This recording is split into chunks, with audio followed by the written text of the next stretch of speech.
Le président et fondateur du club d'experts de la sécurité et de l'information en Afrique est depuis quelques jours à Conakry pour participer à la 5e édition de la Semaine du numérique organisée par le ministère des Postes et Télécommunications et de l'économie numérique.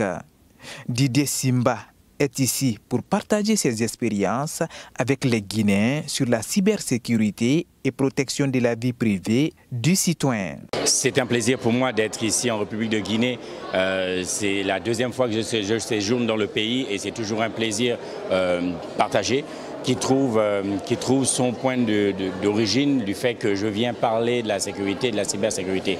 J'ai le plaisir depuis plusieurs années déjà d'accompagner les entreprises sur le continent africain, mais aussi les gouvernements dans la mise en place et le déploiement de la mise en œuvre des différentes stratégies nationales de sécurité et de cybersécurité des différents gouvernements. Cette semaine du numérique permet justement aux jeunes et aux citoyens guinéens de s'informer, de connaître leurs droits, leurs devoirs sur l'usage de leur connexion à Internet. Pour contrecarrer cette autre forme de criminalité à travers l'Internet, les experts recommandent à chaque pays des actions fortes contre le phénomène, mais surtout l'application correcte des textes juridiques.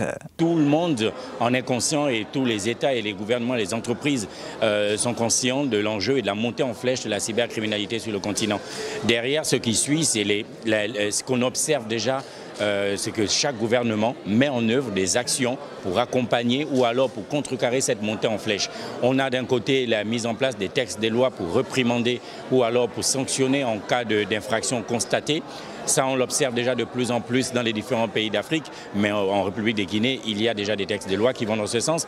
Le deuxième enjeu, c'est de se dire que d'un côté, on a des cybercriminels qui, eux, s'organisent, travaillent et s'améliorent tous les jours à améliorer leur manière d'agir pour pouvoir déstabiliser soit d'un côté des entreprises, les utilisateurs finaux ou alors les États. Cet expert international sur les questions de cybersécurité propose également la formation et la sensibilisation des utilisateurs des nouvelles technologies de l'information et de la communication sur le danger lié à la cybersécurité. Notre organisation passerait par la mise en place des compétences, la mise en place de la formation et pour les utilisateurs, la sensibilisation. Il faudrait que les utilisateurs comprennent que l'enjeu est beaucoup plus grand que simplement nos données personnelles. J'entends encore plusieurs utilisateurs qui nous disent « moi je n'ai rien à cacher ». Oui, c'est vrai, on n'a rien à cacher, mais l'accumulation des informations que je peux avoir de vous, de vos amis, de vos camarades, de vos collègues de travail et de vos collègues en entreprise permet d'avoir des informations sur votre pays. Selon le président et fondateur du club d'experts de la sécurité et de l'information en Afrique, la cybersécurité est l'une des causes aujourd'hui de l'instabilité politique dans beaucoup de pays d'Afrique et pourquoi pas dans le monde.